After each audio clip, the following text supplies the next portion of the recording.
Graça e paz, irmãos. Pastor Fernando mais uma vez.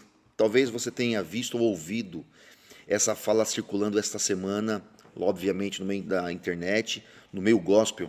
O pastor Sebastião Mariano, um veterano da Assembleia de Deus, ligado à Convenção Interestadual das Assembleias, dizendo que aquela Assembleia de Deus, fazendo uma alusão à Assembleia de Deus de alguns anos, aquela Assembleia de Deus não existe mais.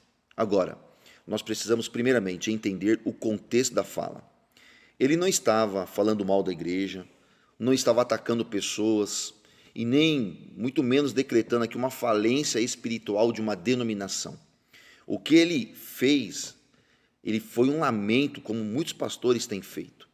Um desabafo de alguém que talvez tenha visto uma geração marcada por oração, por consagração, por culto frequente, marcado por vida simples, e hoje ele percebe o quê? Uma igreja lutando para não se perder em meio a agendas lotadas, distrações, ou talvez até uma superficialidade espiritual. O ponto central não é a frase em si que nós temos que destacar ou prestar atenção, mas é o alerta que existe por trás dessa frase. Porque, irmãos, a Bíblia nunca disse que a igreja deixaria de existir. Primeiro ponto. Pelo contrário, eu acredito que a Escritura sempre afirma que Cristo é a cabeça da igreja, como ela sempre destacou.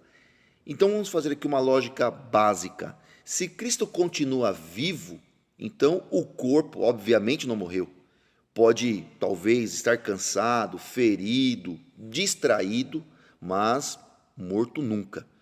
Olha o que Paulo nos ensina, que Deus, ele não é um Deus de confusão, mas ele é de paz. E que os conflitos internos, como eu sempre digo aqui, devem ser tratados dentro da igreja para a edificação do corpo, não para a destruição, como alguns têm tentado fazer. Quando alertas, irmãos, eles viram ataques e reflexões, eles viram guerras de comentários, quem é que perde? Quem perde não é um pastor, não é outro, mas é o testemunho do evangelho. Talvez o problema não seja a tradição e nem a modernidade, mas talvez o grande problema nosso seja a prioridade.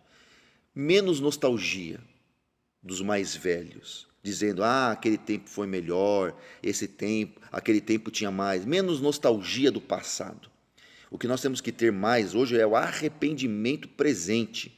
Menos briga por modelos de igreja. E eu acredito que nós temos que ter mais compromisso com Cristo.